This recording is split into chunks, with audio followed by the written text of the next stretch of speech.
ઈસાકના 4 કૂવાઓ એ નામો પણ મેં તમને ઓલરેડી આપેલા છે અને એ 4 કૂવાઓમાંથી આપણે આજે અભ્યાસ કરવાના છીએ. એ જમાનામાં ઇઝરાયલની અંદર કૂવાઓ ખોદવા, એમાંથી પાણી નીકળે એ બહુ અગત્યનું હતું. અને કૂવો ખોદાય અને પાણી નીકળે તો એ એક જાતનું મોટું ધન મળ્યું હોય ને. અહીંયા આગળ કોઈની જમીનમાં સોનાની ખાણ નીકળી આવે તો એને કેવું લાગે? કોઈની જમીન હોય ને એમાંથી પેલું ઓઇલ નીકળી આવે તો કેવું લાગે? એ એટલી જ કિંમતી બાબત આ હતી એ જમાનામાં, કારણ કે પાણી એ જીવનની એક સૌથી અગત્યની જરૂરિયાત છે. આપણે તો કદી તરસ લાગી હોય ને પાણી ના મળ્યું હોય એવું કદી આપણે અનુભવ્યું નથી. પણ જે લોકો અનુભવી રહ્યા છે આજની તારીખમાં પણ એ લોકો જાણે છે કે એ શું છે. અને એટલા માટે કૂવો એ એક મોટી પ્રોપર્ટી હતી. અને એના જ કારણે જ્યારે કોઈ કૂવો ખોદે તો એ ખોદે પણ જેની ટેરિટરીમાં એ ખોદાય તો એ ટેરિટરીના લોકોને પણ એટલો જ હક એના ઉપર રહેતો હતો. એટલું જ નહીં, પણ જેણે ખોદ્યો હોય, જેનો કૂવો હોય, એને એ લોકોની ઉપર પણ જાણે કે એક જાતનો બહુ મોટો અધિકાર હોય ને. એ ગામનો જાણે કે ઓટોમેટિક જ ગામનો મુખી બની જાય કે ગામનો શહેરનો કોઈ મેયર બની જાય, એ જાતની પરિસ્થિતિ હતી. કૂવો, પોતાનો કૂવો હોવો એ બહુ મોટી પ્રોપર્ટી એ સમયમાં હતી. અને એટલા જ માટે બાઇબલની અંદર કૂવા વિશે ઘણું બધું લખવામાં આવેલું છે. આપણે ગયા વખતે ઇબ્રાહિમના કૂવા વિશે જોયું હતું. આજે ઈસાકના જે કૂવાઓ છે ને એમાંથી આપણા ડે ટુ ડે લાઈફને માટે ઘણું બધું શીખવાનું છે. કારણ કે આપણા જીવનમાં, આપણા કુટુંબમાં, આપણી મિનિસ્ટ્રીમાં, આપણા ચર્ચમાં, ઘણીવાર તો પડોશીઓની બાબતમાં પણ ઘણીવાર વિખવાદ ઉત્પન્ન થતો હોય છે, અવરોધ ઊભો થતો હોય છે. ઓકે, તમે કાઢો ઉત્પત્તિનું પુસ્તક, એનો 26મો અધ્યાય. ઉત્પત્તિનું પુસ્તક એનો 26મો અધ્યાય અને એની 12 થી 25 કલમ સુધી છે. 4 કૂવાઓની અહીંયા આગળ વાત છે. અને ઈસાકના જીવનમાં જે અગત્યના પ્રસંગો બન્યા હતા એમાંના આ અગત્યના પ્રસંગોની આ વાત છે. 12મી કલમમાં છે, ઈસાકે તે દેશમાં વાવણી કરી, તે જ વર્ષે 100 ગણું પામ્યો અને યહોવાએ તેને આશીર્વાદ આપ્યો. ઈશ્વરે ઇબ્રાહિમને તો આપ્યું હતું વચન કે આ દેશ હું તને તારા વંશજોને આપીશ, પણ હજી એને મળ્યું નહોતું. ખાલી એને ઈશ્વરે વચન જ આપ્યું હતું. ત્યાર પછી એનો દીકરો ઈસાક, એને પણ આ દેશ મળવાનો હતો એના પિતા ઇબ્રાહિમને કારણે, પણ હજી મળ્યો નથી. ત્યાર પછી ઈસાકનો દીકરો યાકૂબ, એને પણ આ દેશ મળવાનો હતો, પણ હજી સુધી મળ્યો નથી. ત્યાર પછી યાકૂબના 12 સંતાન, એમને પણ આ દેશ મળવાનો હતો, પણ હજી મળ્યો નથી. ઈશ્વરનું વચન જ છે, પણ હજી મળ્યું નથી. એટલે એમ લખવામાં આવ્યું છે કે તે દેશમાં, એમના દેશમાં નહીં, કારણ કે લોકો તો જાણે કે બીજેથી આવીને પરદેશમાં આવીને વસેલા, એ જાતની પરિસ્થિતિ એટલા માટે લખ્યું છે કે ઈસાકે તે દેશમાં વાવણી કરી અને તે જ વર્ષે 100 ગણું પામ્યો અને યહોવાએ તેને આશીર્વાદ આપ્યો. આ 12મી કલમને આપણે જરા વિસ્તારીએ તો એ સમયે દુકાળનો સમય હતો. વરસાદ નહોતો પડતો, ખેતરો ખાલી ખટ હતા, સુકાયેલા હતા.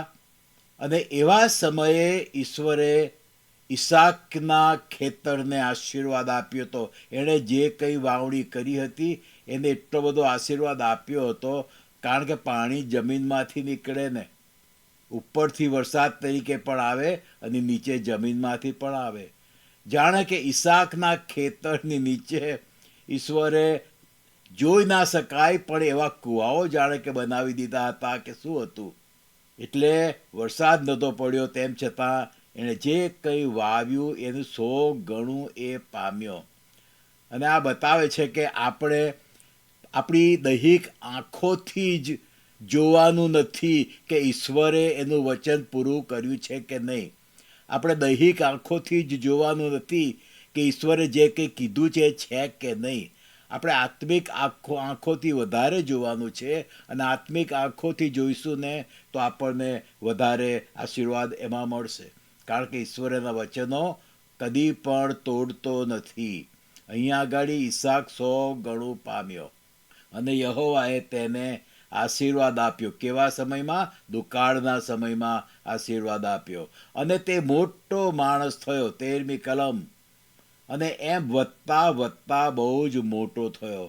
મોટો માણસ કે એ ભૌતિક રીતે એના ખેતરો બહુ જ ફળદ્રુપ હતા, અને એના કારણે એમની જે કંઈ ધન કહેવાય, એ જમાનામાં તો ધન એટલે શું હતું કે ઘેટા, બકરા, ગાય, ભેંસ, એ બધું એમનું ધન હતું. એ ઉપરાંત જે ઇબ્રાહીમની પાસે હતું એ સોનું, ચાંદી, આ બધું એમનું ધન હતું.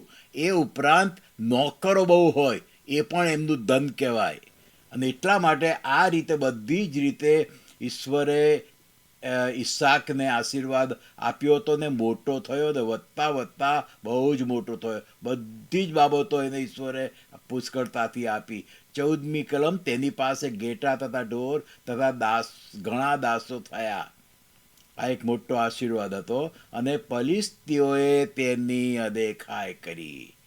શરૂ થઈ ગયું, અદેખાઈ શરૂ થઈ ગઈ.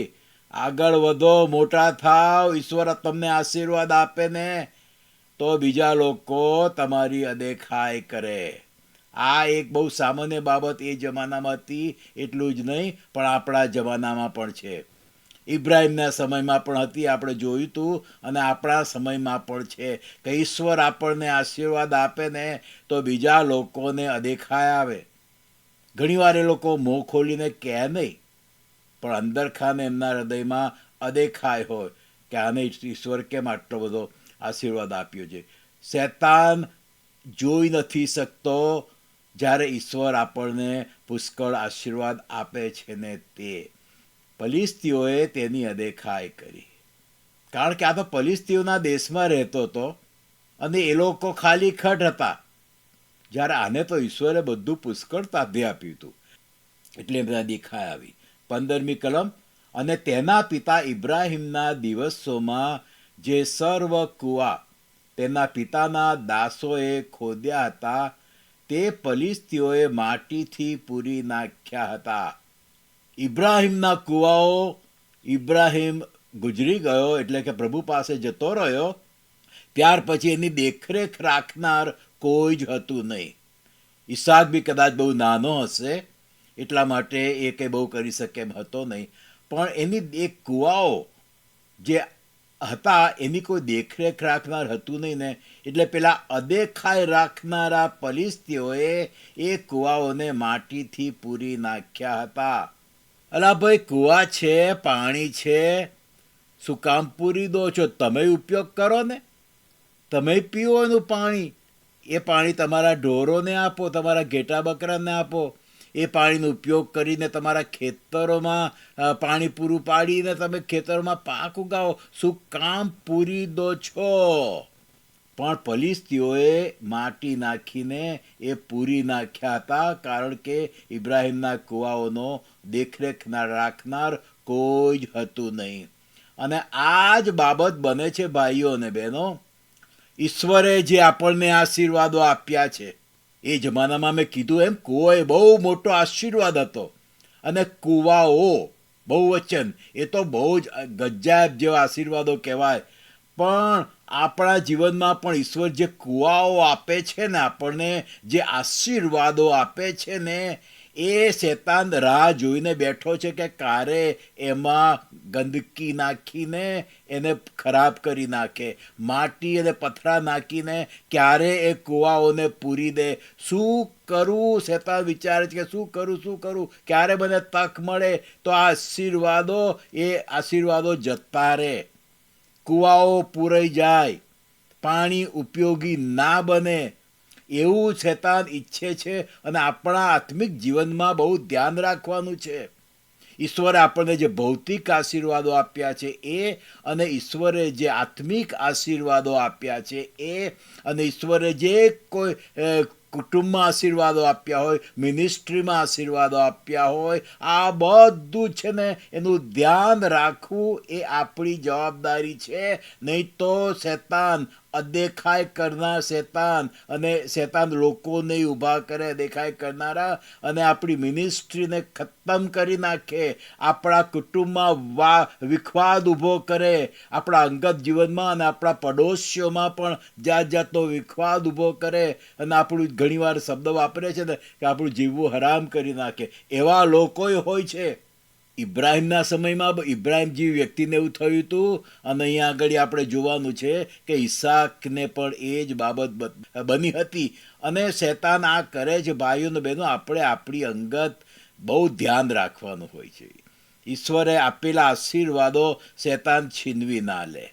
ઈશ્વરે આપેલા આશીર્વાદો શૈતાન એમાં આવીને પાપ અને ગંદકી અને કોઈ પણ રીતે નાખીને એને ખતમ, યુઝલેસ કરી ના નાખે. જીવનમાં આ ઈશ્વર આપણને જે જીવનનું પાણી આપ્યું છે, જે કૂવો આપ્યો છે, આશીર્વાદ આપ્યો છે, જે કૂવાઓ આપ્યા છે, આશીર્વાદો આપ્યા છે, એમાં શૈતાન કોઈકને મોકલીને એ બધું જગતની બાબત નાખીને એ બધું પૂરી ના નાખે, યુઝલેસ ના કરી નાખે ને એનું ધ્યાન રાખવાનું કામ આપણું છે. એ જવાબદારી આપણી છે. જ્યાં સુધી ઇબ્રાહિમ જીવતો હતો ત્યાં સુધી એના કૂવામાં કોઈ કશું નાખી શક્યું નહીં. પણ એ પ્રભુ પાસે જતો રહ્યો, અને ઈસાક કદાચ બહુ નાનો હશે એટલે એ સમયે બહુ ઈસાક કંઈ કરી ના શક્યો. એટલા માટે શૈતાને અને દેખાય કરનારા પલેસ્તીઓએ એ પૂરી દીધા, યુઝલેસ કરી નાખ્યા. હા, ઈશ્વરે આપેલા આશીર્વાદો યુઝલેસ થઈ શકે છે જો આપણે ધ્યાન ના રાખીએ ને તો.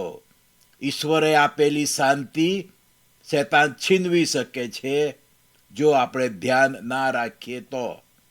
ઈશ્વરે આપેલો આનંદ શૈતાન છીનવી શકે છે, દેખાય રાખનારા લોકો છીનવી શકે છે જો આપણે ધ્યાન ના રાખીએ ને તો. અને અબીમેલેકે 16મી કલમ, અબીમેલેકે ઈસાકને કહ્યું, તું અમારી પાસેથી જા, કેમ કે તું અમારા કરતાં બહુ સમર્થ થઈ ગયો છે.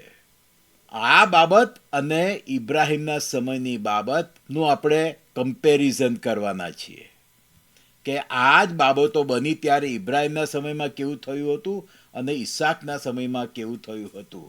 અહીંયા આગળ આ અબીમેલેક જે પલિસ્તીઓનો રાજા હતો, ગેરારનો રાજા હતો, એ ઈસાકને કહે છે, જોયું કે આ તો બહુ આશીર્વાદિત થઈ રહ્યો છે, જો ને કેવું ગજબનું છે, દુકાળના સમયમાં આટલું બધું એના ખેતરમાં ઉગી રહ્યું છે, જો ને એના કૂવો ને બધું કેટલું બધું છે એની પાસે. અદેખાય તો કહે છે કે તું અમારા કરતાં બહુ સમર્થ થઈ ગયો છે, તું અમારી પાસેથી જા. કેમ એને કીધું કે તું અમારી પાસેથી જા? આવો તમે એ જ ઉત્પત્તિનું પુસ્તક એનો 21મો અધ્યાય. આમાં કેટલો બધો કોન્ટ્રાસ્ટ છે. એ જ બાબત ઇબ્રાહિમના સમયમાં બની ત્યારે ઇબ્રાહિમે કઈ રીતે બધું હેન્ડલ કર્યું હતું, અને એ જ બાબત જ્યારે ઈસાકના સમયમાં બની ત્યારે ઈસાક કઈ રીતે હેન્ડલ કરે છે. આ બધી બાબતો, આ બધા કોન્ફ્લિક્ટ, આ બધા પ્રોબ્લેમ કઈ રીતે હેન્ડલ કરે છે ને એ બધું આપણને આમાંથી શીખવાનું મળે છે. ઉત્પત્તિનું પુસ્તક એનો 21મો અધ્યાય અને એની 22મી કલમ. 21મો અધ્યાય અને 22મી કલમ. જો અહીંયા શું બને છે, 32મી કલમ. એમ તેઓએ બેરશેબામાં કરાર કર્યો ત્યારે અબીમેલેક અને તેનો સેનાપતિ ફિકોલ ઉઠીને ફલિસ્તીઓના દેશમાં પાછા ગયા. જોયું, અહીંયા આજ અબીમેલેક અને એનો સેનાપતિ ફિકોલ ઇબ્રાહિમને નથી કહેતા કે તું જતો રહે અમારી મધ્યથી, તો બહુ મજબૂત થયો છે, સ્ટ્રોંગ થયો છે, આશીર્વાદિત થયો છે, બહુ સમર્થ થયો છે, તું અમારી મધ્યથી જતો રહે એવું એને નથી કહેતા. પણ એ લોકો પોતે જ સમજી જાય છે અને અબીમેલેક અને એનો સેનાપતિ ફિકોલ ઉઠીને પલિસ્તીઓના દેશમાં, એટલે કે એમનો જે પોતાનો દેશ હતો, જે હેડક્વાર્ટર્સ હતું, ત્યાં પાછા ગયા. જ્યારે આ જ બાબતમાં અહીંયા આગળ શું બને છે કે ઈસાકની બાબત સાથે જ્યારે આ વસ્તુ બની ત્યારે એ લોકો પાછા નથી જતા, પણ ઈસાકને કહે છે તું જતો રહે. ઇબ્રાહિમની સાથે આ બાબત બની તો એ લોકો પોતે જ સમજીને જતા રહ્યા કે ભાઈ આની આગળ આપણું કંઈ બહુ ચાલે એમ નથી. ભલે ને એ રાજા હતો અને પેલો મોટો જબરજસ્ત સેનાપતિ હતો કે જે આ ઇબ્રાહિમની આગળ આપણું કંઈ ચાલે એવું નથી, જતા રહ્યા. પણ ઈસાકની બાબતમાં આવું જ બને છે ને, ત્યારે એ લોકો ઈસાકને કહે છે કે તું અમારી પાસેથી જા. આવું કેમ બને છે? બાપ દીકરો આટલો બધો કોન્ટ્રાસ્ટ. એનું કારણ છે કે જ્યારે આપણે ગયા વખતે જોઈ લીધું હતું એટલે બહુ ડિટેલમાં નથી કહેતો, પણ જ્યારે અબીમેલેક ઇબ્રાહિમની પાસે આવ્યો અને આ કૂવા વિશે જે કંઈ વાત થઈ ને એમને જતા રહેવાનું કીધું કે ત્યારે ઇબ્રાહિમે છે ને એનો ગોડ ગિવન ઓથોરિટી, ઇબ્રાહિમની પાસે ઈશ્વરે ઇબ્રાહિમને જે ઓથોરિટી આપી ને એનો ઉપયોગ કર્યો ઇબ્રાહિમે. અને પછીથી શું કહે છે કે 21મો અધ્યાય અને એની 24મી કલમ 25મી કલમ, પછી અબીમેલેકના દાસોએ પાણીનો એક કૂવો બળાત્કારે લઈ લીધો તો તે માટે ઇબ્રાહિમે અબીમેલેકને ઠપકો આપ્યો. જોયું? ઇબ્રાહિમ રાજાને ઠપકો આપે છે કારણ કે ઈશ્વરે ઇબ્રાહિમને અધિકાર આપ્યો હતો. ભલે ને પેલો રાજા હતો, પણ ઇબ્રાહિમને ઠપકો આપે છે. એનો ઈશ્વરે એને જે અધિકાર આપ્યો હતો એનો ઉપયોગ કરે છે તો પેલા છે ને નરમ થઈ જાય છે અને પોતે ને પોતે ત્યાંથી જતા રહે છે. ઈસાક આવું નથી કરતો. ઈસાક એની ગોડ ગિવન ઓથોરિટીનો ઉપયોગ નથી કરતો. મેં ગયા વખતે ગણાવ્યું હતું કે દરેકના જીવનમાં કંઈક ને કંઈક ભૂલો થતી હોય છે, પાપો થતા હોય છે, આપણે બી કરીએ છીએ. હા, પણ આ ઈશ્વરનો આભાર કે તેના પુત્ર પ્રભુ ઈસુનું લોહી આપણને સગળા પાપથી શુદ્ધ કરે છે. એમ ઈસાકની પણ અહીંયા આગળ ભૂલ હતી કે એણે ઈશ્વર આટલો આશીર્વાદ આપ્યો હતો, દુકાળના સમયમાં કેટલું સરસ એના ખેતરમાં ઉગ્યું હતું, એ ઉપરાંત એને એની પાસે બધું હતું, એ વધતો ગયો હતો, સ્ટ્રોંગ થતો ગયો હતો. ઈસાકે એ અબીમેલેકને ઠપકો આપવો જોઈતો હતો, પણ એ નથી આપતો ને એટલા માટે અબીમેલેક જુએ છે કે ભાઈ આ તો જરા એના બાપ કરતાં નબળો લાગે છે. ભલે એની પાસે આટલું બધું છે પણ એના બાપ જેવો સ્ટ્રોંગ બોલનારો નથી હો. એટલે અબીમેલેક તેને કહે છે ભાઈ તું અમારી પાસેથી જા, કેમ કે તું અમારા કરતાં બહુ સમર્થ થયો છે. આ સમયે અબીમેલેકને યાદ બી આવ્યું હશે કે એના બાપા ઇબ્રાહિમે તો આવો જ પ્રસંગ બન્યો હતો અને અમને ઠપકો આપ્યો હતો અને અમે જતા રહ્યા હતા. પણ આ એનો દીકરો અમને ઠપકો આપતો નથી, ઠંડો રહે છે, નરમ રહે છે, તો એને કહે છે તું અહીંથી જતો રહે.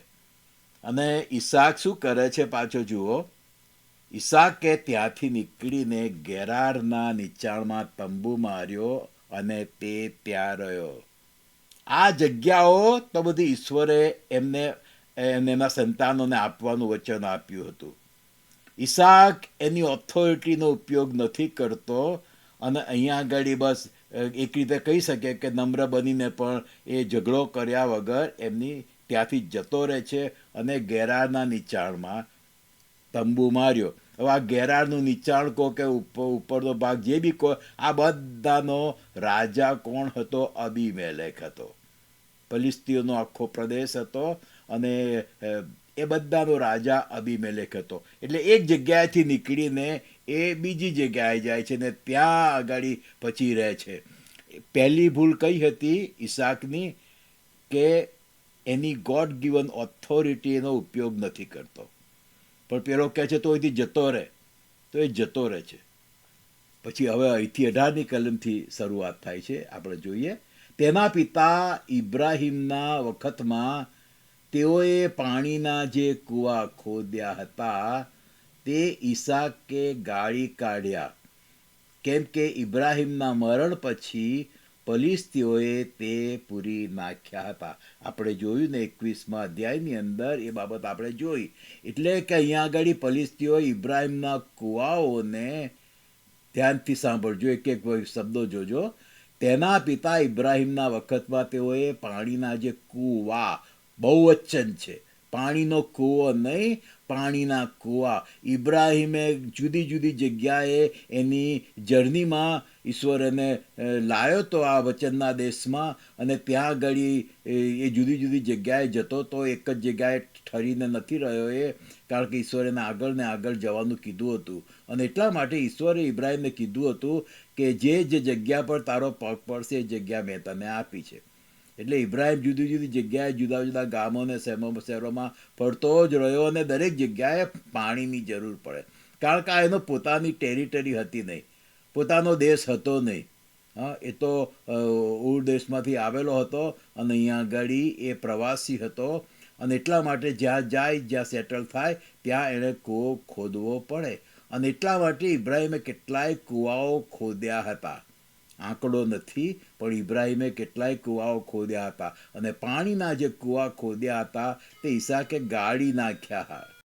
જે પાણીમાં રેતી પડી હતી, પથરા પડ્યા હતા, કદાચ બીજી ગંદકી પડી હશે, એ બધું જાત જાતનું હતું, કૂવાઓ પૂરાઈ ગયા હતા, અને એ ઈસાક ગાળી નાખે છે. બહુ સરસ કામ કરે છે કે છે આ મારા પિતાના કૂવાઓ છે, દુશ્મનોએ એમાં ધૂળ માટી નાખીને પૂરી દીધા છે, કૂવાઓ યુઝલેસ કરી નાખ્યા છે, પણ કહે છે કે હું એને બધું વ્યવસ્થિત કરી નાખીશ. આપણે કોઈ ઘર લઈએ અને એમ લાગે કે આમાં ઘણું બધું તૂટેલું ફૂટેલું છે, તો પછી આપણે એને રિનોવેટ કરીએ, આખું રિનોવેટ કરીએ.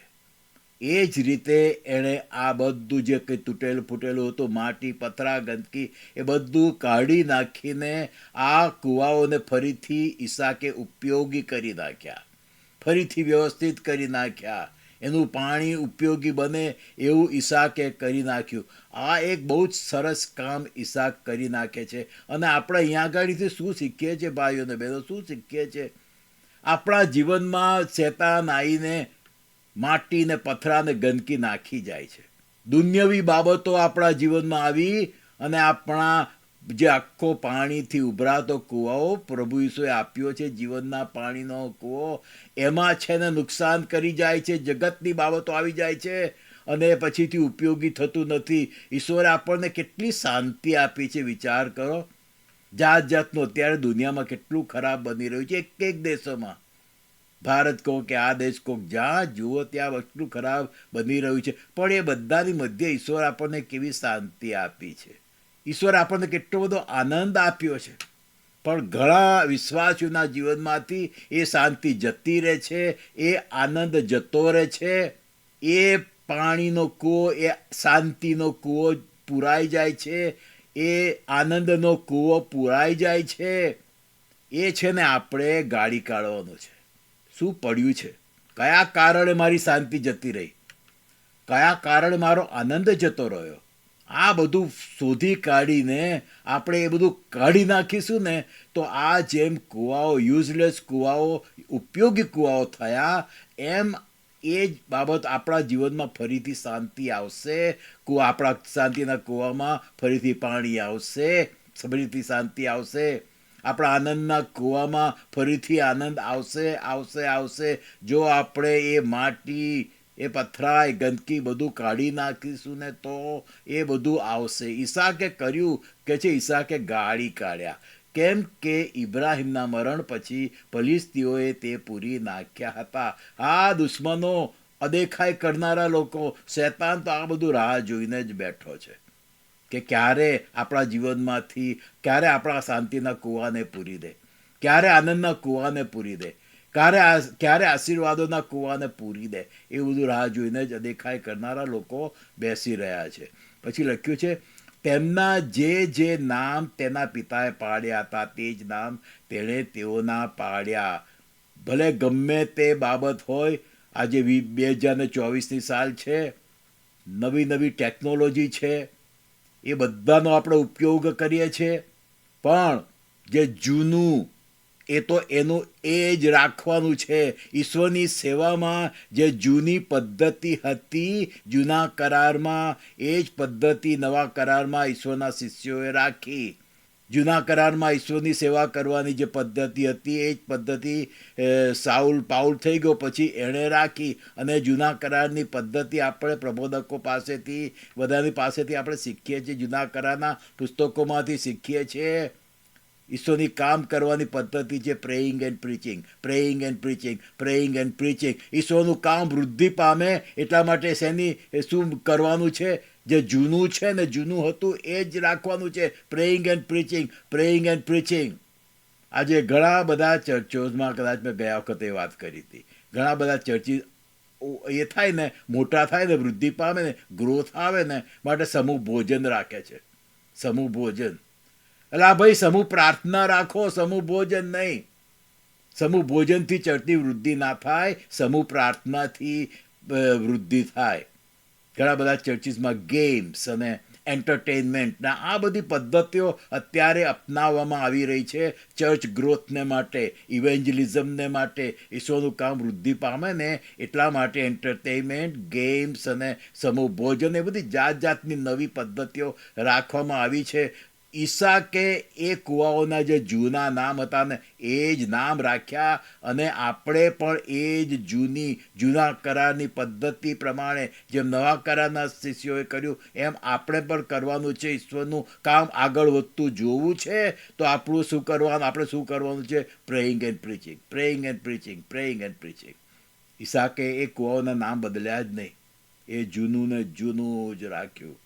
પછી જુઓ 19મી કલમમાં, ઈસાકના દાસોએ નીચાણમાં ખોદ્યું અને ત્યાં તેમને પાણીનો એક ઝરો મળ્યો, એક કૂવો મળ્યો. ઝરો શબ્દ વપરાયો છે ગુજરાતીમાં, કોઈ જગ્યાએ કૂવો પણ છે. ને ત્યાં તેમને પાણીનો એક કૂવો મળ્યો, અને એ પાણી અમારું છે એમ કહેતા ગેરારના ભરવાડો ઈસાકના ભરવાડો સાથે લડ્યા, અને તે કૂવાનું નામ એસેક. ઈસાકના 4 કૂવાઓ, એકનું નામ એસેક, બીજાનું નામ સિટના, ત્રીજાનું નામ રેહોબોથ, અને ચોથા કૂવાનું નામ એ શીબા. આ 4 ઈસાકના કૂવાઓ છે, અને એ 4 વિશે અહીંયા આગળ આપણને જોવાનું મળે છે અને શીખવાનું મળે છે. કે છે કે 29મી કલમ, અને એ પાણી અમારું છે એમ કહેતા ગેરારના ભરવાડો ઈસાકના ભરવાડો સાથે લડ્યા, અને એટલા માટે તે કૂવાનું નામ તેણે એસેક પાડ્યું. એસેકનો અર્થ થાય છે વાદ વિવાદ અથવા તો ઝઘડો. એટલા માટે એણે એ કૂવાનું નામ એસેક પાડ્યું, કારણ કે અહીંયા આગળ ઈસાકના ચાકરો અને પેલા બીજા ભરવાડો ચાકરો સાથે ઝઘડો થયો હતો ત્યાંના લોકો સાથે, ક્યાં તો અમારું છે. આવું કેમ બન્યું? ઈસાક ખોદે છે, પેલા કહે છે કે અમારું છે. પ્રશ્ન એ થાય છે કે અહીંયા આગળ 4 કૂવાઓ, ઇબ્રાહિમના કૂવાઓ જે પુરાઈ ગયા હતા એ એણે ફરીથી રિનોવેટ કર્યા, અને ફરી આ બધા ઇબ્રાહિમના કૂવાઓ ઉપયોગી થાય એવું કરી નાખ્યું. આપણે વાંચ્યું હમણાં, ઈસાકે એ પાણીના કૂવા ખોદ્યા હતા જે એના બાપે એને ગાળી નાખ્યા, અને એ કૂવા ઉપયોગી થયા. તો પછી ઈસાક અહીંયા આગળ શું કામ બીજો કૂવો ખોદે છે? એ ઇબ્રાહિમના કૂવાઓ હતા, એના ઉપર તો ઇબ્રાહિમ અને ગેરારનો રાજા, પલિસ્તીઓનો રાજા અબીમેલેક વચ્ચે કરાર થઈ ગયો હતો. ઇબ્રાહિમે કીધું કે આ મારા કૂવા છે, અને કરાર ઉપર ને એગ્રી કરીને અબીમેલેકે સંમત થયો કે આ ભાઈ આ તારા કૂવા છે. અને એ કૂવાઓ હતા ઈસાકની પાસે, તો પછી એણે શું કામ બીજો કૂવો ખોદ્યો? એટલા માટે પછી શું થાય છે? અહીંયા આગળ ઝઘડો થયો. હકીકતમાં જો આપણે જોવા જઈએ ને, તમે આખો આ પ્રસંગ વાંચો ને, તો ઈસાકે કૂવો ખોદવાની જરૂર જ નહોતી. હતો જ કૂવો, એના બાપાના કૂવાઓ ઠેર ઠેર બધે હતા, બધી જગ્યાએ. ગેરારની અંદર એ વિસ્તારમાં બધી જગ્યાએ ઇબ્રાહિમના કૂવાઓ હતા. પાણી હવે ફરીથી શરૂ થઈ ગયું હતું, રિનોવેટ થઈ ગયા હતા.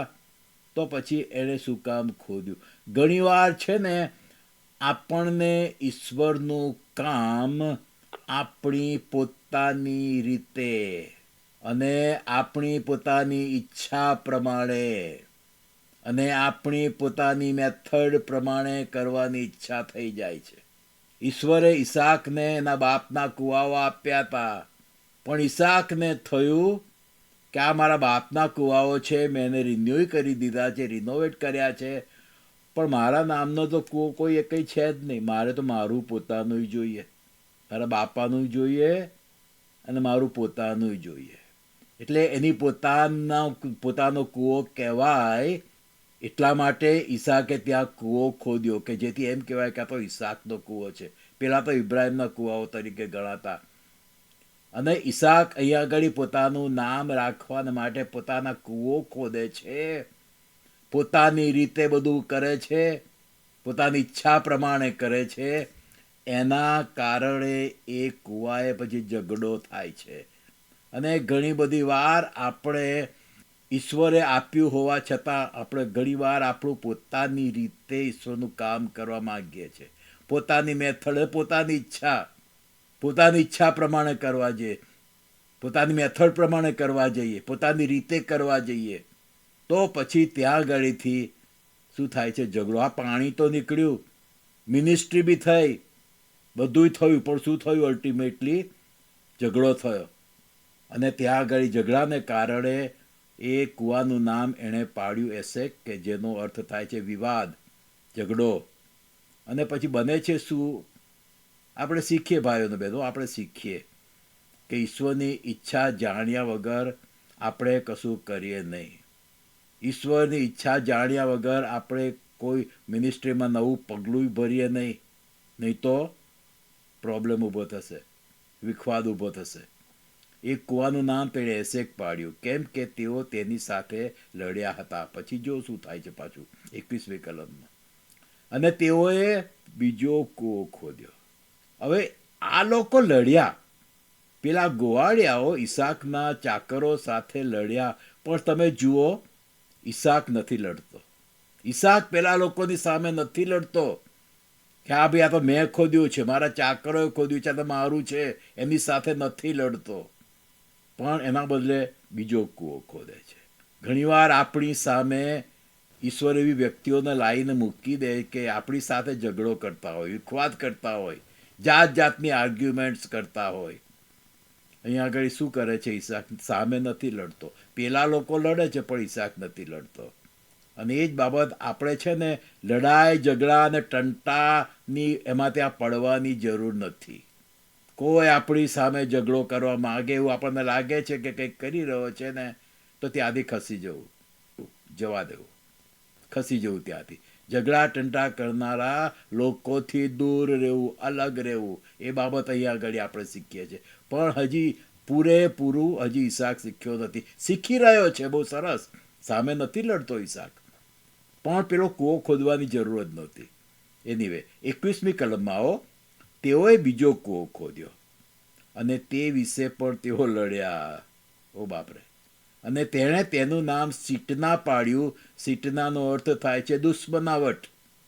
દુશ્મનાવટ. પહેલામાં શું થયું? ઝઘડો થયો, વાદ વિવાદ થયો, અને પછી આગળ વધ્યું ને, બીજો કૂવો ખોદ્યો, તો પછી દુશ્મનાવટ થઈ ગઈ. જ્યારે દુશ્મનાવટ થાય છે ને, એ પહેલાં વાદ વિવાદ ઊભો થતો હોય છે, વિખવાદ ઊભો થતો હોય છે, આર્ગ્યુમેન્ટ થતા હોય છે, અને પછી એ બધું આગળ વધે ને, પછી દુશ્મનાવટ થતી હોય છે. અહીંયા આગળ એવું જ બની. 21મી કલમ. તેઓએ બીજો કૂવો ખોદ્યો. આટલા બધા કૂવાઓ હતા ઇબ્રાહિમના દરેક જગ્યાએ, તો શા માટે ઈસાક બીજો કૂવો ખોદ્યો? પેલો કૂવો ખોદ્યો, ઝઘડો થયો, તો એને મૂકી દઈને એણે બીજો કૂવો ખોદ્યો. એણે પોતાનું કરવું છે, કંઈક ને કંઈક પોતાનું કરવું છે. એના બાપનું તો લેવું છે, પણ એનું પોતાનું કરવું છે કે આ મારો કૂવો કહેવાય. જેમ પેલા કૂવાઓ ઇબ્રાહિમના કૂવાઓ કહેવાતા હતા, એમ ઈસાકને પોતાની ઈચ્છા કે આ ઈસાકના કૂવાઓ બી કહેવાય. મારા બાળકો એ રીતે યાદ રાખે કે આ મારા બાપા ઈસાકના કૂવાઓ છે. લોકો પણ યાદ રાખે કે આ તો ઈસાકના કૂવાઓ છે. માટે પછી પાછો એ બીજો કૂવો ખોદે છે કે અહીંયા કશું નહીં થાય. હટી ગયો, લડ્યો નહીં ઈસાક, સારું કર્યું. ત્યાંથી ખસી ગયો, સારું કર્યું. પણ એણે એની પોતાની ઈચ્છા પૂરું કરવાનું તો ચાલુ જ રાખ્યું. તેઓએ બીજો કૂવો ખોદ્યો અને તે વિશે પણ લડ્યા, અને તેણે તેનું નામ સિટના પાડ્યું, દુશ્મનાવટ પાડ્યું, કે આટલી હદ સુધી હવે થઈ ગયું હતું, કારણ કે બીજી વાર બી લડ્યા એટલે કેટલી દુશ્મનાવટ થઈ જાય. એક એક સ્ટેપ આપણે જે લઈએ છીએ ને જીવનમાં, પછી આપણું અંગત જીવન હોય કે આપણા પડોશી સાથેના સંબંધો હોય કે આપણી મિનિસ્ટ્રી હોય કે કોઈ પણ બાબત હોય ને આપણે ડિસિઝન લઈએ ને, તો વી મેક શ્યોર આપણે બહુ ધ્યાન રાખીને પહેલાં જોવાનું છે કે આ હું મારી ઈચ્છાથી કરી રહ્યો છું કે ઈશ્વરની ઈચ્છાથી કરી રહ્યો છું. હું મારી ઈચ્છાથી કરી રહ્યો છું કે ઈશ્વરની ઈચ્છાથી કરી રહ્યો છું. ઈશ્વરની ઈચ્છા નથી તો જવા દો, ના કરો, ના કરો, નહીં તો આર્ગ્યુમેન્ટ ઊભી થશે, કોન્ફ્લિક્ટ ઊભા થશે, અને પછી આગળ એ વધીને દુશ્મનાવટ ઊભી કરશે. ઈશ્વરની ઈચ્છા નથી તો નથી કરવું. કોઈ ખોદવાની જરૂર નથી, કારણ કે ઇબ્રાહિમનો કૂવા એની પાસે રેડી હતા. પણ એ પોતાની ઈચ્છા પૂરી કરવા માટે આ પ્રમાણે કરી રહ્યો છે, અને ત્યાંથી જઈને તેણે બીજો કૂવો ખોદ્યો. હવે 22મી કલમમાં આવો. સિટનાથી બી એ ખસી જાય છે. અહીંયા આગળ દુશ્મનાવટ ઊભો થઈ ને તો ત્યાંથી એ ખસી જાય છે, સામે નથી લડ્યો. 20મી કલમમાં બી એ પેલા લોકો લડ્યા પણ ઈસાક નથી લડતો. 21મી કલમમાં બીજો કૂવો ખોદ્યો, પેલા લોકો લડે છે પણ ઈસાક સામે નથી લડતો.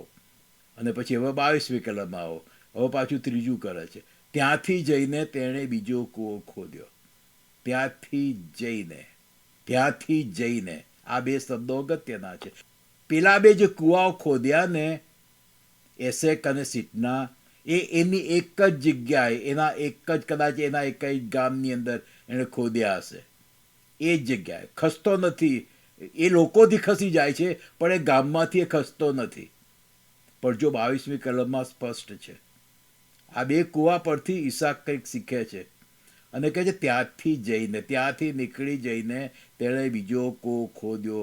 સિમ્પલી એ ટૂંકમાં એ કે એ ગામમાંથી નીકળી ગયો. એ ગેરારનો આખો મોટો પ્રાંત હતો, કેટલાય ત્યાં આગળ ગામો હશે, અને ત્યાંથી નીકળી જઈને તેણે બીજો કૂવો ખોદ્યો. પેલા લોકો હતા નહીં ને, ત્યાંથી એ નીકળી ગયો. ભાઈ આ લોકો તો આવા છે, હું ગમે એટલું કરું છું, ખોદું છું, પણ આ લડે છે ને ઝઘડે છે. તેવા ઝઘડા ટંટા કરનારા લોકો હતા. ત્યાંથી નીકળી જઈને તેણે બીજો કૂવો ખોદ્યો. અને પછી હવે શું થાય છે જુઓ.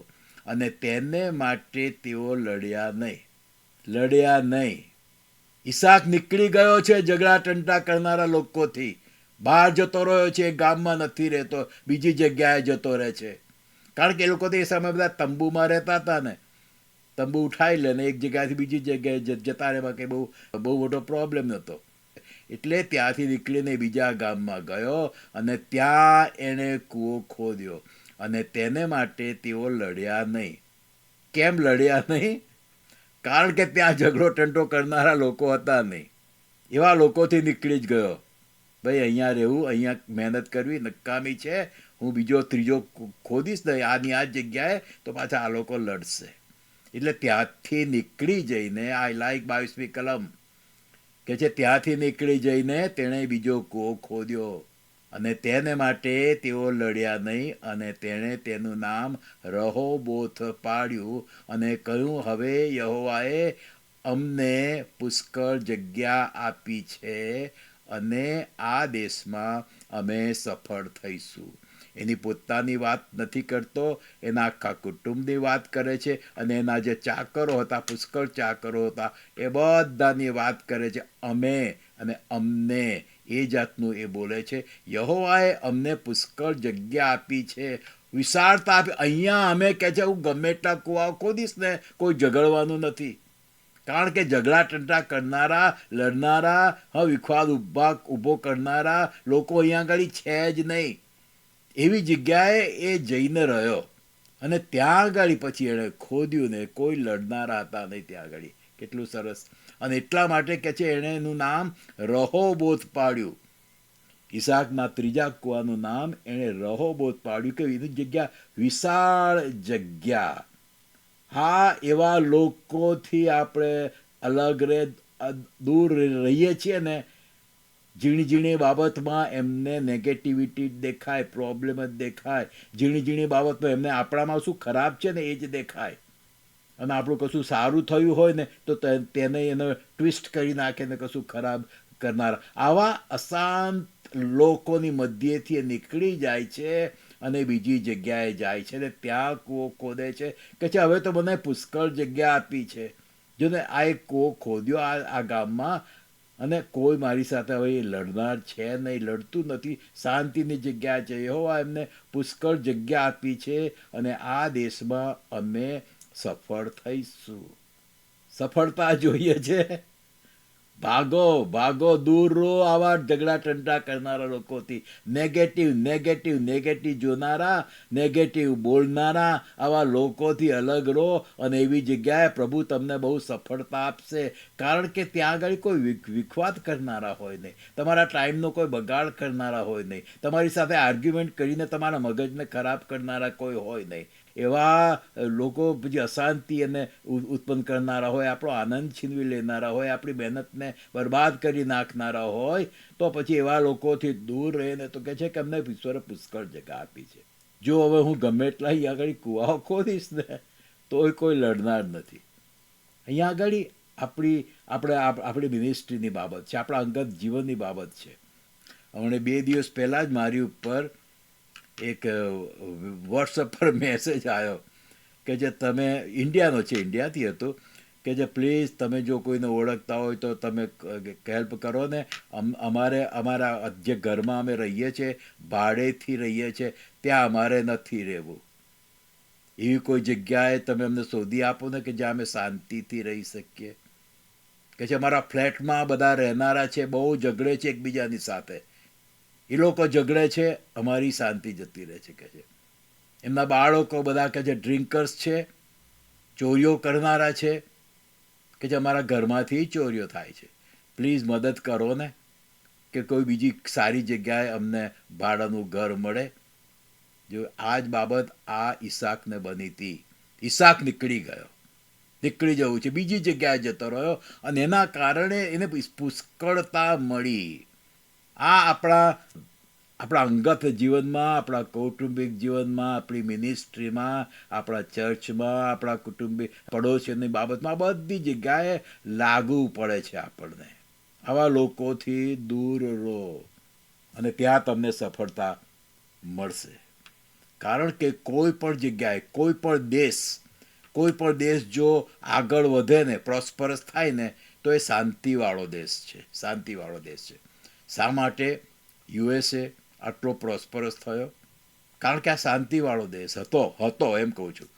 અત્યારે નથી તો જોયું ને કેવા જાતના પ્રોબ્લેમ્સ. કોઈ જગ્યાએ આ દેશમાં પણ શાંતિ નથી. કારણ કે લડાઈ ઝઘડા કરનારા બધા ધર્મના લોકો હવે અહીંયા આગળ આવી ગયા છે. કે છે કે પુષ્કળ જગ્યા આપી છે અને અહીંયા આગળ અમે સફળ થઈશું. હા, ત્યાં જ સફળતા મળે. 23મી કલમમાં હવે આવીએ. અને તે ત્યાંથી બેરશેબા ગયો અને તે જ રાત્રે યહોવાએ તેને દર્શન આપીને કહ્યું, હું તારા પિતા ઇબ્રાહિમનો ઈશ્વર છું, બીસ નહીં. કેમ કે હું તારી સાથે છું અને મારા સેવક ઇબ્રાહિમને લીધે હું તને આશીર્વાદ આપીશ અને તારા સંતાન વધારીશ. અને તેણે ત્યાં વેદી બાંધી અને યહોવાને નામે પ્રાર્થના કરી અને ત્યાં પોતાનો તંબુ માર્યો અને ત્યાં ઈસાકના દાસોએ એક કૂવો ખોદ્યો. જ્યાં જતા હતા ને ત્યાં એ લોકો કૂવો ખોદતા હતા. કારણ કે એ ખરું ધન હતું, એ જીવન જરૂરિયાતની બાબત હતી. બેરશેબા કેમ ગયો? અહીંયા આગળ એને બહુ જ સરસ આશીર્વાદ હતો, ઈશ્વરની સાથે હતો. આ કૂવો આશીર્વાદિત હતો, પુષ્કળતા આપી હતી એ જગ્યાએ. કોઈ ઈસાકને રોકનાર નહોતું, ઈસાકને ટોકનાર નહોતું, ઈસાક સાથે લડનાર કોઈ હતું નહીં. અને કહે છે આવી જગ્યાએ અમે સફળ થઈશું. અને તે ત્યાંથી બેરશેબા ગયો. આ છે ને જ્યારે પીસ, જોય, સક્સેસ, પ્રોસ્પેરિટી, આ બધું અહીંયા આગળ રહોબોથે ઈશ્વરે એને યાદ દેવડાવ્યું. જ્યારે પેલા બધા લોકોથી અલગ થઈ ગયો ને કૂવો ખોદ્યો ને સફળતાની વાત આવી, પ્રોસ્પેરિટીની વાત આવી, શાંતિની વાત આવી ને ત્યારે ઈશ્વરે એને શું યાદ દેવડાવ્યું? એના પિતાના કરારની વાત યાદ આવી. એના પિતાએ અબીમેલેક સાથે કરાર કર્યો હતો. અબીમેલેકે ઇબ્રાહિમ સાથે કરાર કર્યો હતો. એ જગ્યા એને યાદ આવી. અને એટલા માટે કહે છે મારે જ્યાં કરાર છે ને ત્યાં જ અલ્ટિમેટલી, અત્યાર તો પેલા રાજાએ કીધું હતું કે તું અહીંથી જતો રહે, એટલે જતો રહ્યો હતો. અને પછી અહીંયા આગળ આવું બધું થયા કરે છે યાર. પણ હવે એને અલ્ટિમેટલી ઈશ્વર એના રહેબોત આપીને, વિશાળ જગ્યા આપીને એને યાદ દેવડાવે છે કરારની જગ્યા, કે જ્યાં અબીમેલેક અને એના પિતા ઇબ્રાહિમ વચ્ચે કરાર થયો હતો. ત્યાં એ જાય છે. અને ત્યાં આગળ જ્યારે જાય છે, કરારની જગ્યાએ જાય છે ને, ત્યારે આ રહોબોત આટલી સરસ જગ્યા ઈશ્વરે એને આપી હતી, આશીર્વાદિત જગ્યા આપી હતી, બધી રીતે એને સફળતા આપી હતી, તેમ છતાં કંઈક મિસિંગ હતું.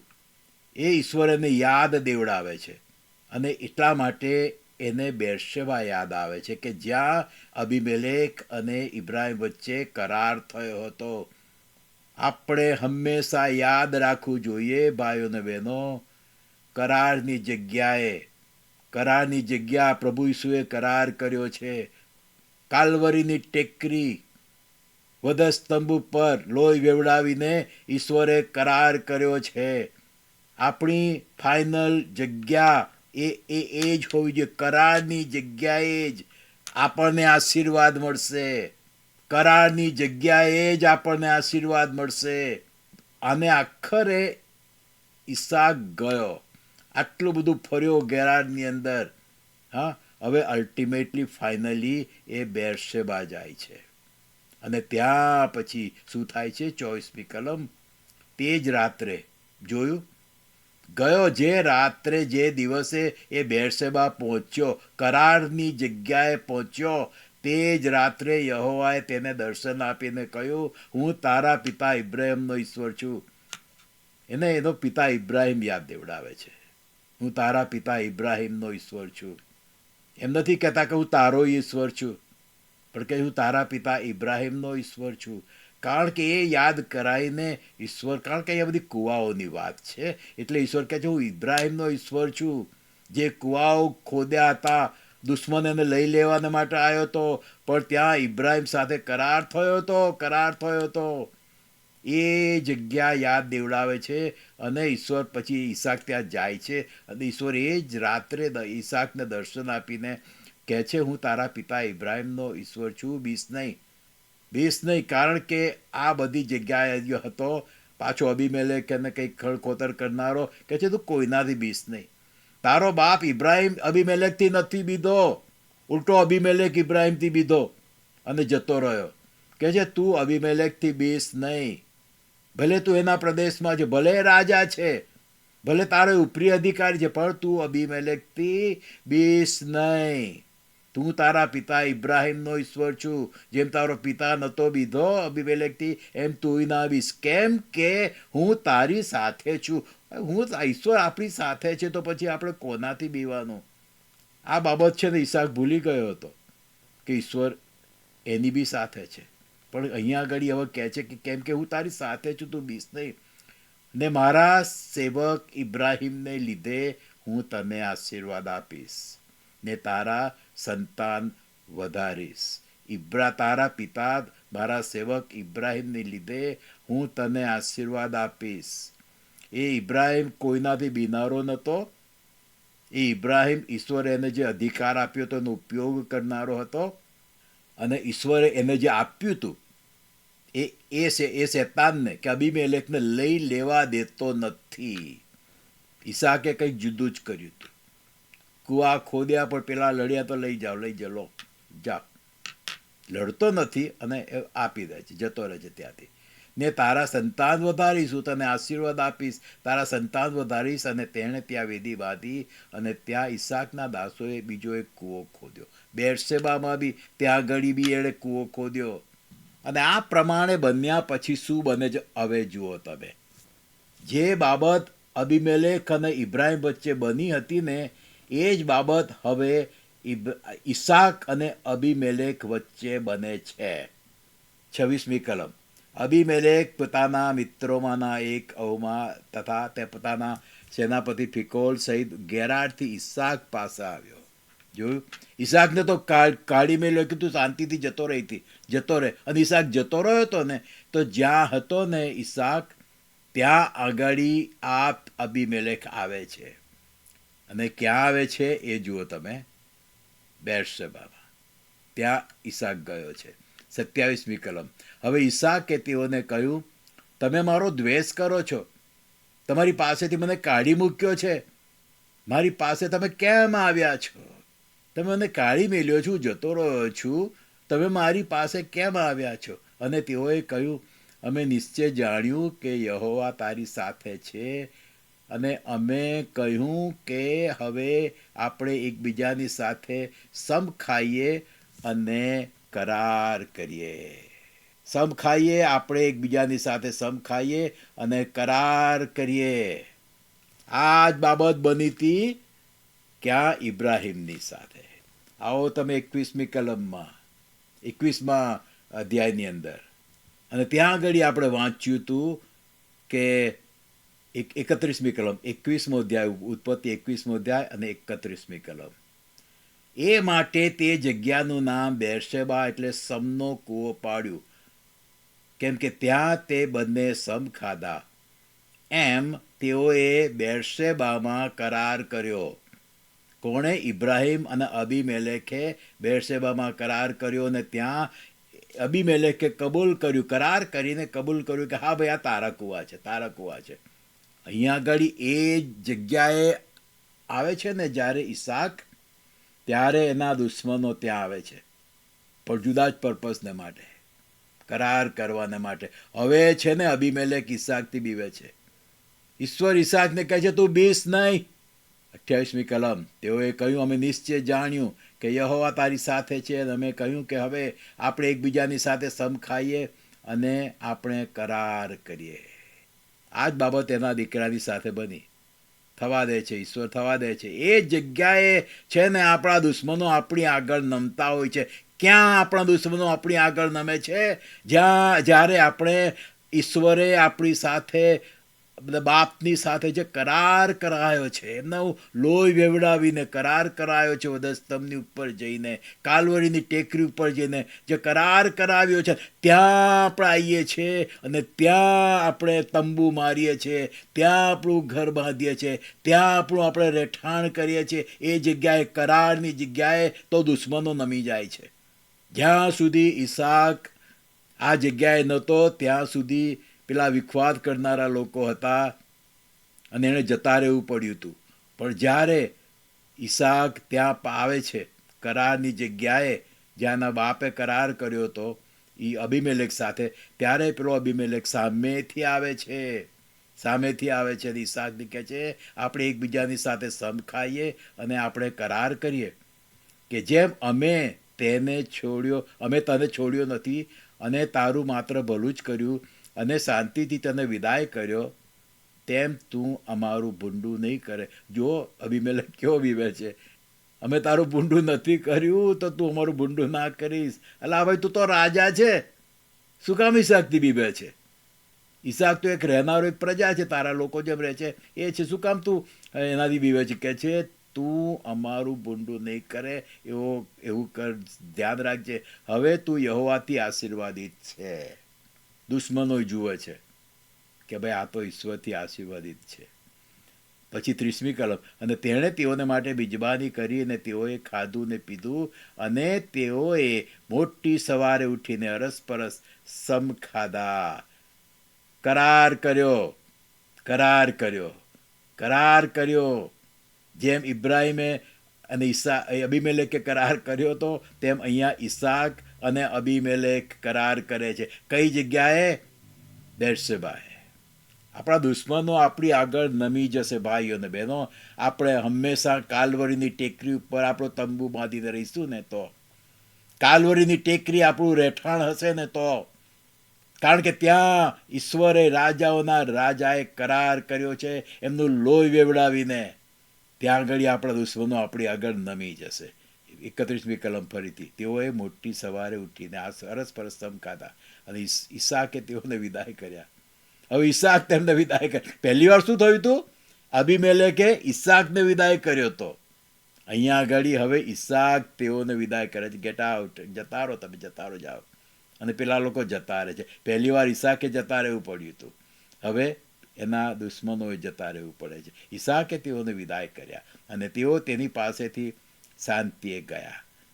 અને તે જ દિવસે એમ થયું કે ઈસાકના દાસોએ જે કૂવો ખોદ્યો હતો તે વિશે તેઓએ આવીને કહ્યું, અમને પાણી જડ્યું છે. બીજા કૂવા ખોદાતા હતા તારે પાણી મળતું તો ત્યારે કૂવો ખોદાયો કહેવાય. પણ એ સમયે આ શબ્દ નથી વપરાતો.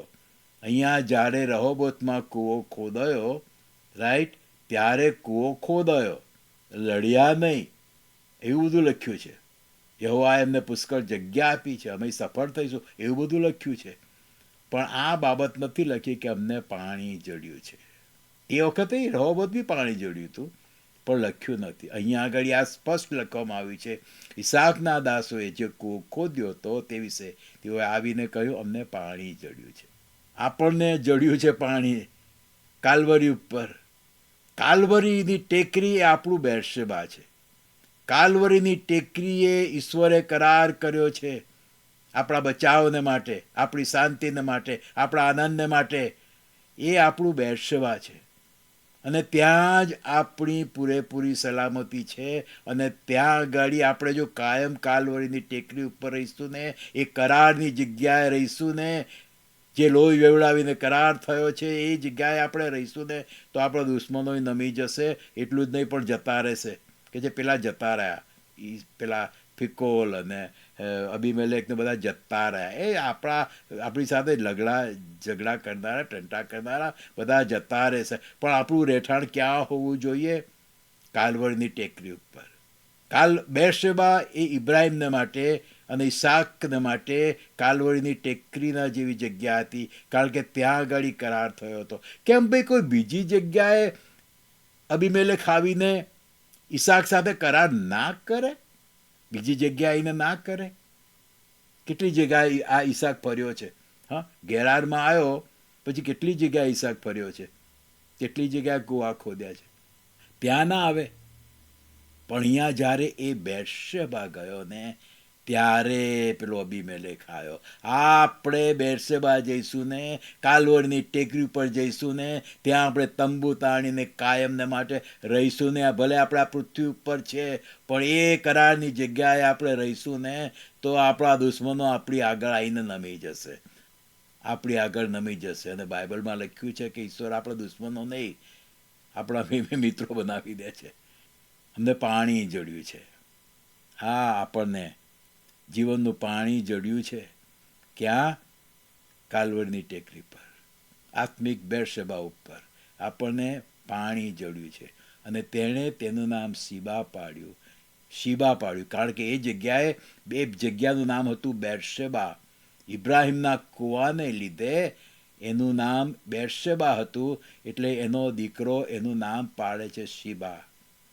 માટે આજ સુધી તે નગરનું નામ બેરશેબા કહેવાય છે. ઈસાકના 4 કૂવાઓ. એસેક, ત્યાં ઝઘડો થયો. સિટના, ત્યાં ઝઘડો થયો. ઈસાક સમજીને એમની સાથે લડ્યા વગર, ઝઘડો કર્યા વગર જતો રહે છે ત્યાંથી, બીજી જગ્યાએ જાય. તો આમાંથી આપણે શું શીખીએ છીએ? શેતાન જ્યારે આપણી આગળ આવી બાબતો લાવીને ઊભી રાખે છે ને, કે જે આપણી શાંતિ લઈ લે, આપણો આનંદ લઈ લે, આપણી સાથે વાતો કરતાં કરતાં આપણી સાથે એવી વાતો કરે કે આપણી શાંતિ જતી રહે, આપણો આનંદ જતા રહે. ઈસાક જતો રહ્યો ત્યાંથી. ઘણા લોકો આવી આર્ગ્યુમેન્ટ્સ કરીને આપણી સાથે લડવાય માગતા હોય છે, પણ ઈસાક જતો રહ્યો ત્યાંથી. આપણે ખસી જઈએ એવા લોકોથી. એમની સામે લડવાથી, આર્ગ્યુમેન્ટ કરવાથી કશું વળતું નથી, કશું એનું સારું પરિણામ નથી આવતું. જો આપણે આવા લોકોથી અલગ જતા રહીશું ને, ભલે આપણે ભૂલ કરી નાખી હશે, હું માનું છું ત્યાં સુધી આ બંને કૂવાઓ એણે ખોદ્યા ને, એ ખોદવાની જરૂર જ નહોતી, તો ઝઘડા ટંટા થતા જ નહીં. કારણ કે એની પાસે ઇબ્રાહિમનો કૂવાઓ તો હતા જ, પણ તો એણે પોતાની ઈચ્છા, પોતાનું નામ રાખવાને માટે, પોતાનો કૂવો છે, ઈસાકનો કૂવો છે એવું કરવાને માટે એણે ત્યાં કૂવાઓ ખોદ્યા. એના પરિણામે ઝઘડા ટંટા થયા. આપણે જાણીએ ઈશ્વરની ઈચ્છા. ઈશ્વરે આ પૃથ્વી પર મને ને તમને આપણી ઈચ્છા પૂરી કરવા માટે નથી મૂક્યા, એમની ઈચ્છા પૂરી કરવા માટે મૂક્યા છે. તો આપણે એમની ઈચ્છા જાણીએ અને એની ઈચ્છા પ્રમાણે જ કરીએ.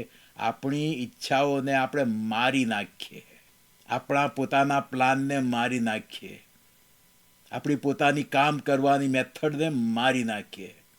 જે ઈશ્વરે જૂનું આપ્યું છે એની સેવાને માટે praying and preaching, praying and preaching, એ જ જૂનું ચાલુ રાખીએ. જેમ ઈસાકે ઇબ્રાહિમના કુવાઓના નામ એના એ જ જૂના નામ રાખ્યા, એ જ પ્રમાણે જૂની પદ્ધતિ પ્રમાણે આપણે ઈશ્વરના કામમાં મચ્યા રહીએ. ક્યાં રહીને? બેરશેબા રહીને. ક્યાં રહીને? કાલવરની ટેકરી પર રહીને.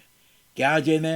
કરારની જગ્યાએ. ત્યાં દુશ્મનોનું કશું નહીં ચાલે, ત્યાં દુશ્મનો આપણને કશું કરી નહીં શકે, કારણ કે લોહી વહ્યું છે, કરાર થયો છે, એ જગ્યાએ આપણે આપણો તંબુ નાખ્યો છે, એ જગ્યાએ આપણે રહ્યા છીએ. અને ત્યાર પછી આપણે જોઈએ છીએ ઈસાકની આખી સ્ટોરી આપણે વાંચીએ ને તો ઈસાક ત્યાંથી પછી ખસ્યો જ નથી. ઈસાક બેરશેબા ગયો, પછી ત્યાંથી એ ખસ્યો જ નથી. પ્રભુની સ્તુતિ થાવ. પ્રભુ કૃપા કરે મારા પર ને તમારા ઉપર, કે આપણે આપણી શાંતિ લઈ લેનારા, આનંદ લઈ લેનારા, આપણી જગ્યાઓ લઈ લેનારા લોકોથી અલગ રહીએ.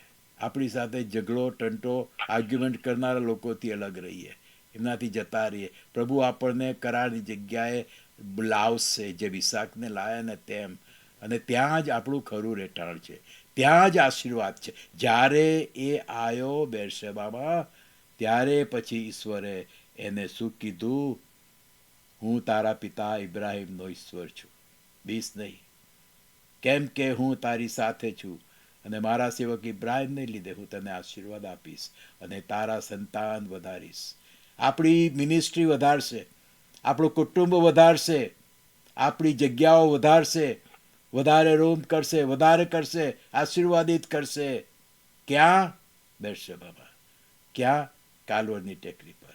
જ્યાં સુધી ઈસાક બધે ફરતો રહ્યો, જ્યાં સુધી એ બેરશેબા ના આવ્યો, જ્યાં સુધી કરારની જગ્યાએ ના આવ્યો, ત્યાં સુધી ઈશ્વરે એને કીધું નહીં કે હું તારા પિતા ઇબ્રાહિમનો ઈશ્વર છું, બીસ નહીં, હું તારી સાથે છું, હું મારા સેવક ઇબ્રાહિમને લીધે હું તને આશીર્વાદ આપીશ, તારા સંતાન વધારીશ. ઈશ્વરે ઈસાકને ના કીધું. આટલી બધી જગ્યાએ ગયો, કોઈ જગ્યાએ ઈશ્વરે ના કીધું, પણ જ્યારે કરારની જગ્યાએ આવ્યો ને ત્યારે ઈશ્વરે એ પ્રમાણે કીધું. આવો ભાઈઓ બહેનો, આપણે કરારની જગ્યાએ રહીએ. કરારની જગ્યાએ આપણું એડ્રેસ બને. કરારની જગ્યા એ આપણી મિનિસ્ટ્રીની જગ્યા બને. કરારની જગ્યા એ આપણા કુટુંબને રહેવાની જગ્યા બને. કરારની જગ્યા એ આપણા કાયમનું રહેઠાણ રહે. તો આ પૃથ્વી પર આપણે સફળ થઈશું.